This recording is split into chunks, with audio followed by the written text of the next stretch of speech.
face right over here, and then I know that we will indeed be completely live. And you guys need to let me know how I'm coming in, how my voice is. It has been a while since I've used this, and I have never seen this work completely right. I wish that it did, but it never has. So let me know that you can hear me, what's going on with all that good stuff. I am seeing my face, so hey, if you were watching this for the first time, welcome to the Lore Reloaded, and give me one quick second.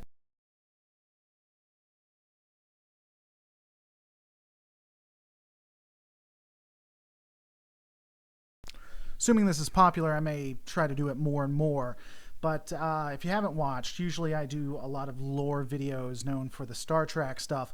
Thought I would do a post-show on Discovery and how epically awesome it was, I guess. I don't know. I'm on the fence about it, honestly. It was a lot of pomp and not a lot of circumstance, I guess, is how I'd put it. Let me know what you guys think. Let me know in the comments, well, not below, the comments to my left right here, the live chat, what your thoughts on it was.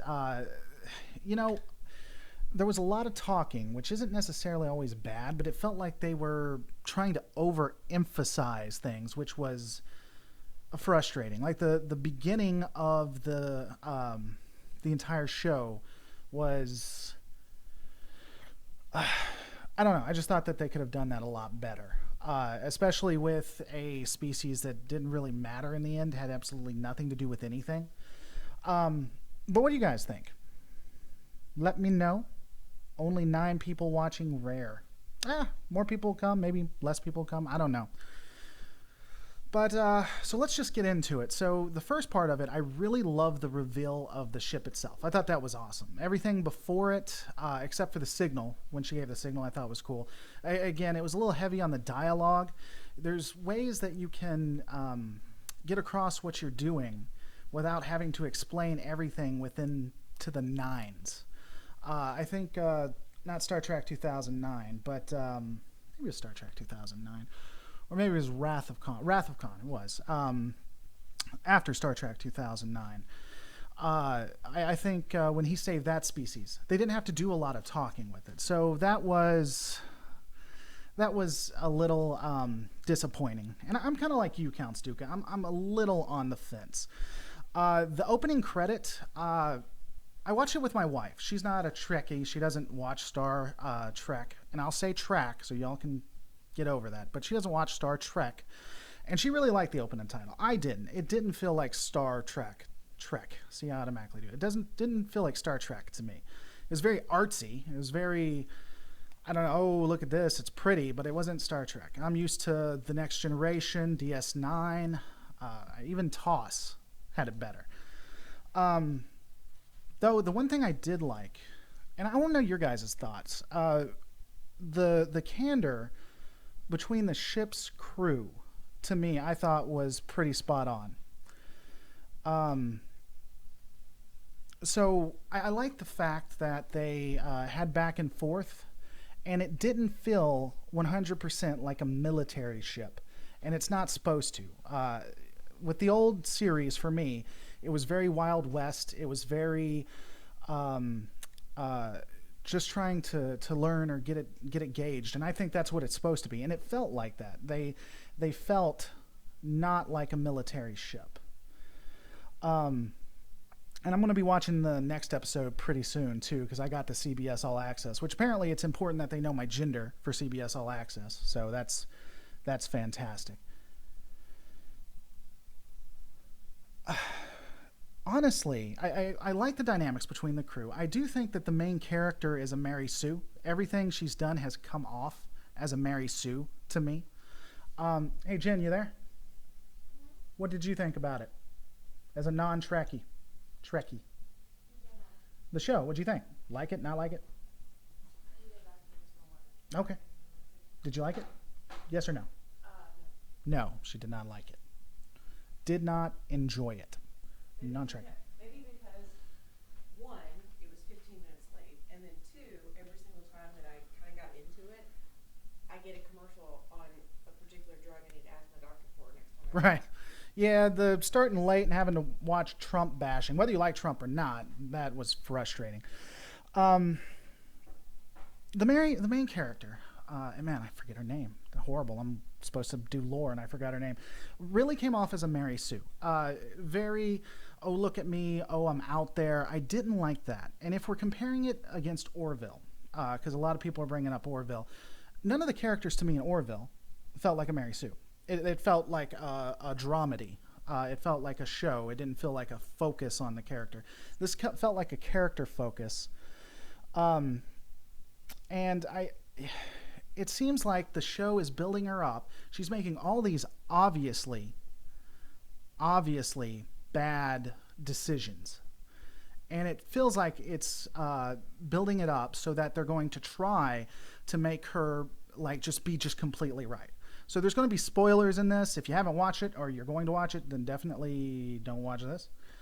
But it really, like when she told them to fire on the ship and then they didn't, and the Klingons show up, like firing on the ship was at any point going to turn those Klingons around.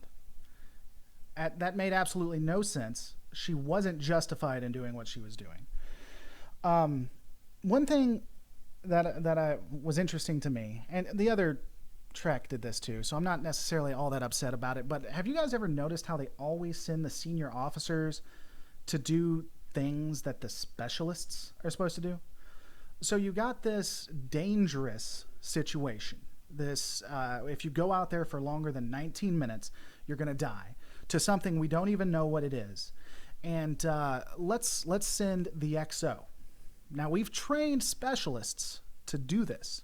We've trained specialists. This is what they get paid to do. But we're just going to go ahead and send the executive officer, because if we lose her, that's not vital.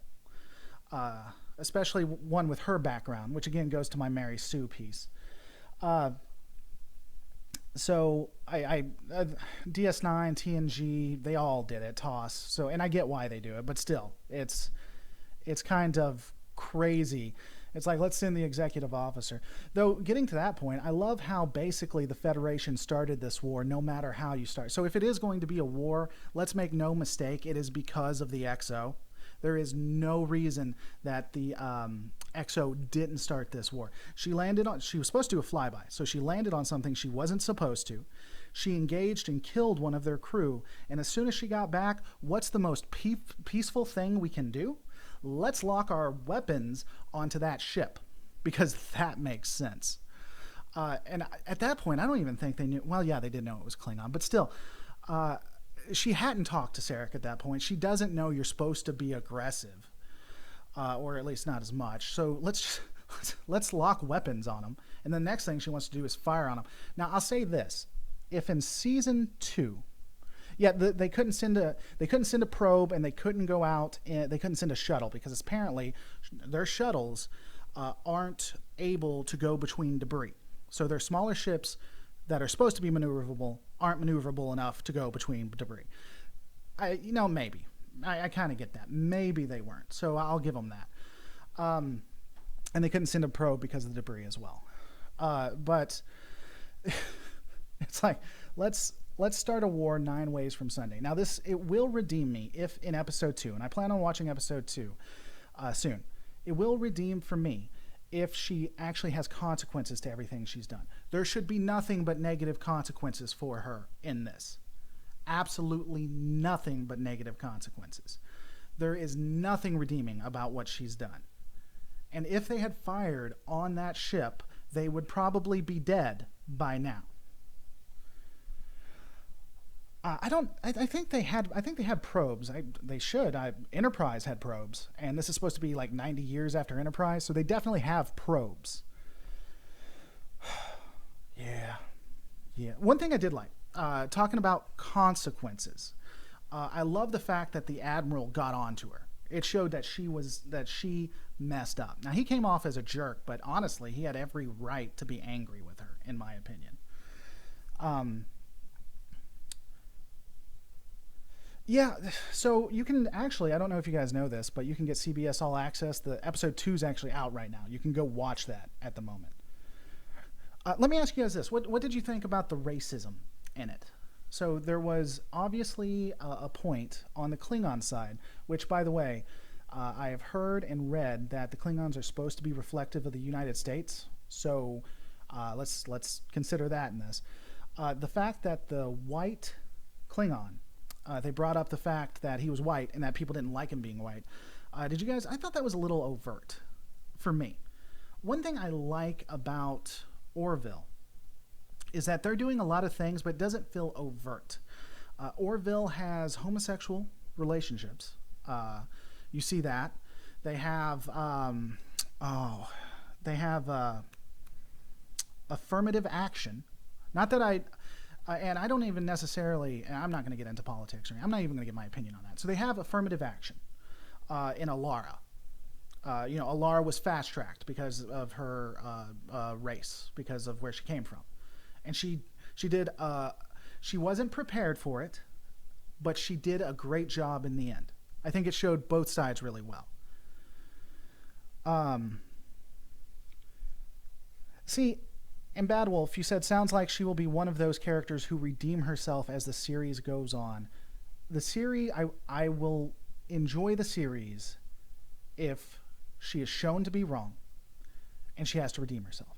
Well, I'm not going to instantly hate it. If she is shown to be right in episode 2, it's really going to hurt it for me. Let's see. But yeah, so what did you guys think when they brought up the racism? It's just like, I see a mirror of myself. Just because you're white doesn't mean you're not one of us. Was that overt, or is that just me being a little bit sensitive, is the word we'll use, sensitive?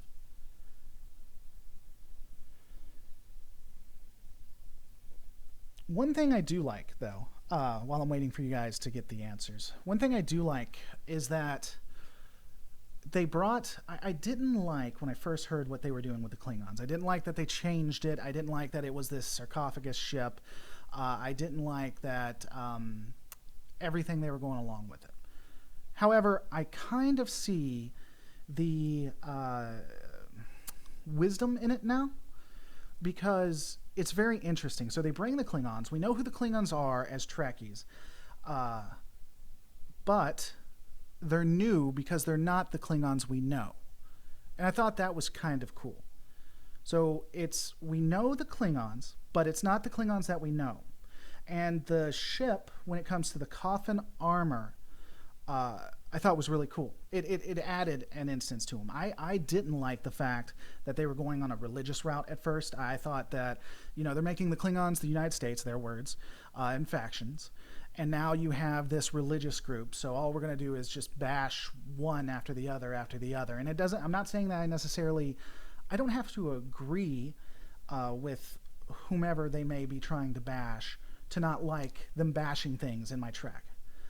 God, I hate the fact I can't say that right. But I don't feel like they did that. I think they wanted to introduce an old enemy that you're aware of, but with a new twist. And for right now, I think they did it right. I like the armor, the fact that they're using their own coffins as armor. I think that's cool. No, and Dark 1810 doesn't sound too bad, just sounds like they're saying, regardless of what you look like, you're one of us. Maybe I misunderstood. So it's obvious that it was a race thing. It's obvious that, oh, look, you're white, you're different. He was as white as the plain snow, and everyone else was black. And based on those words, we can tell that people had, because he didn't have a family, because he was albino, I guess, that people didn't like him for what he did or what he looked like. And I don't mind having that arc. It would have been cool if instead of doing that, what they should have done, they should have come up and they should have said something like, talked about all of these issues that he had, that he's not from a house, and then subtly been like, it's time for you to redeem yourself no matter what you look like or something. Instead of saying, I see a mirror and that we're all just one, maybe even have him be a little bit of a racist. Just a little bit of a racist, saying, I don't necessarily trust you because of the way you look, but we're going to give you a chance. And then at that point, that Klingon, when he did whatever it is he had to do, would have shown that they are on the even. That's just me. That's what I think.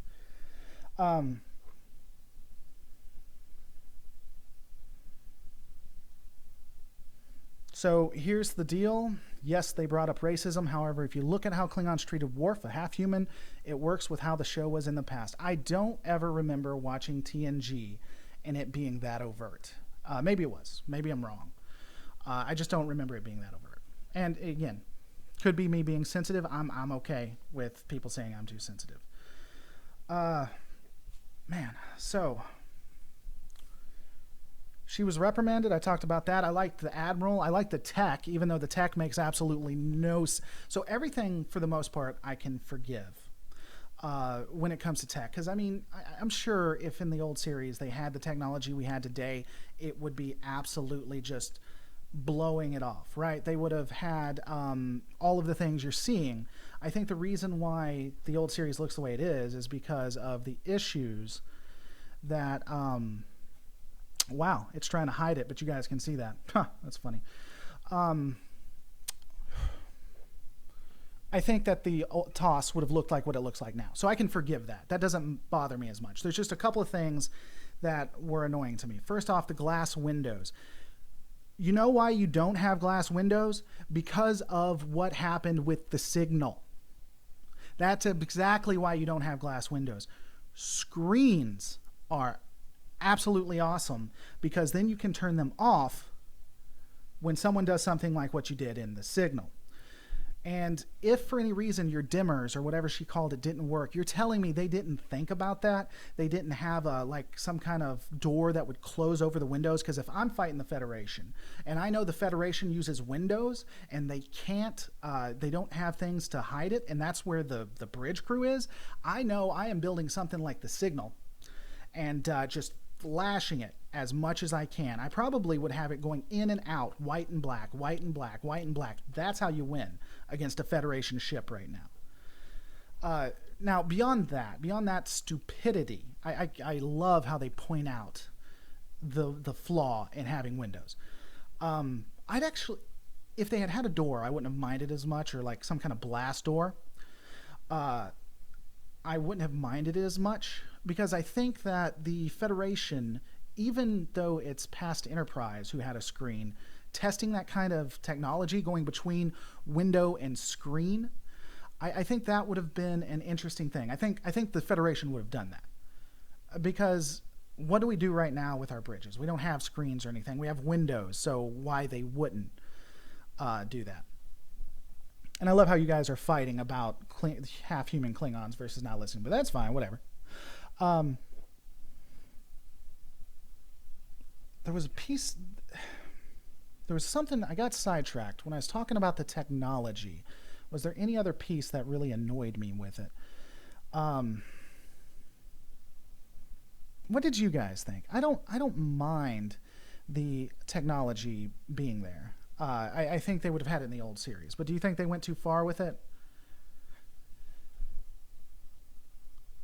The Klingon ships looked interesting. I liked how they had a couple of Klingon ships I recognized, one or two that I recognized, but the rest I couldn't tell what they were at all. And maybe they had been in Trek lore, but they didn't look to me, so I hadn't recognized them. So I like the new ships that are coming out. And again, I kind of talked about this, but towards the end, there's no way there is no way, in my opinion, that she...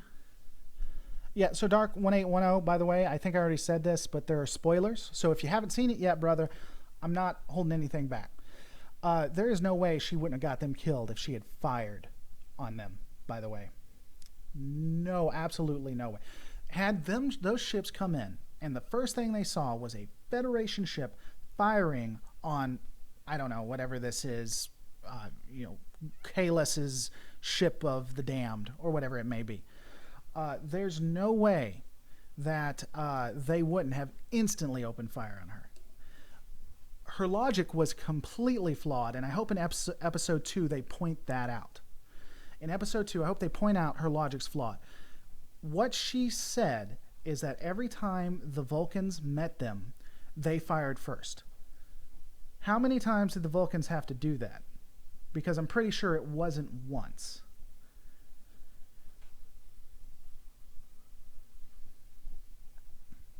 There were a couple of old style, so Counts, Dooku, I didn't care if the Klingon ships too organic looking. There were a couple of ones that were actually from the old series. They were updated, but they were from the old series. The sarcophagus ship and the way the Klingons looked, I thought was pretty awesome myself. I thought it was pretty... and the reason I think that's cool is because of the explanation. Again, spoilers, this wasn't in the episode, and it's going to be explained later, but I'm going to go ahead and say it now, so you might want to stop watching for about 3 to 5 minutes if you don't want to know. But these Klingons had been in this ship for generations upon generations upon generations. And so they look completely different from the other Klingons because they took a different evolutionary tract, which makes sense. I mean, if you look at people on different continents, we generally look the same, but I mean, there are differences, obviously. Yeah, it is true that the Klingon ship I don't know if it's 200 years old. I thought it was older than that, and they haven't been in contact with the other Klingon houses.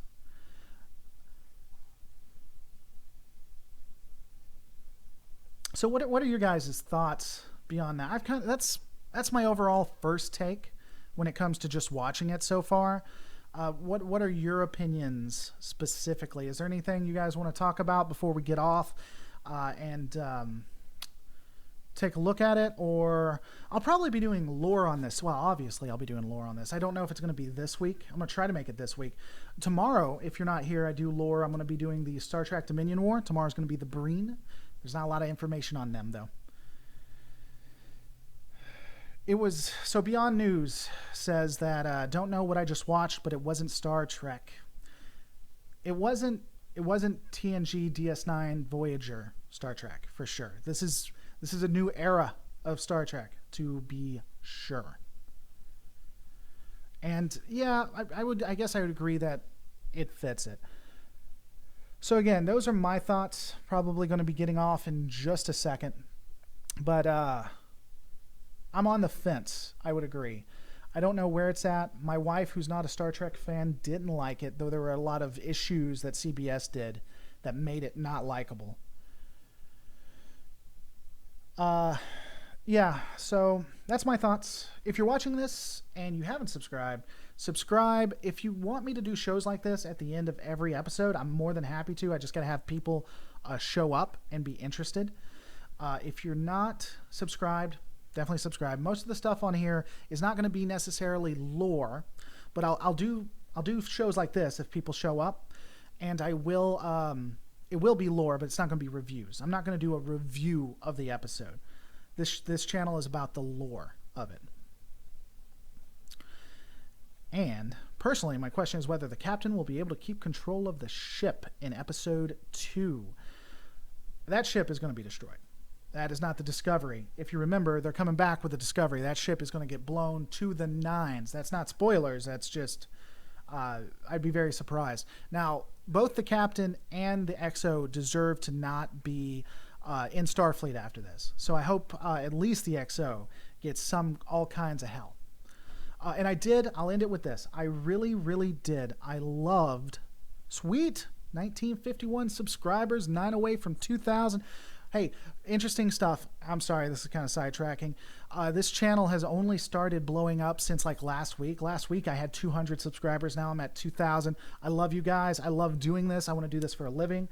And if you want to support the show or you want me to do specific lore for you, because I do take requests, become a patron of mine on Patreon. If not, we're going to have fun. Doesn't matter. And if you put what you want me to do in the comments, I'll eventually get to it. It's just if you're a patron, I'll do it quicker.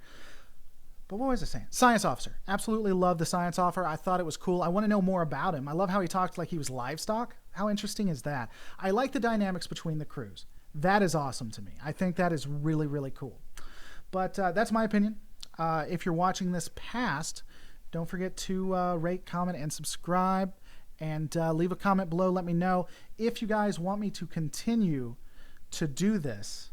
And after every show, especially show with lore, let me know. Put it in the comments. Don't just do it here, but put it in the comments and let me know if you want me to do it. And Time Like 01 hates when people brag about how many YouTube subscribers they have.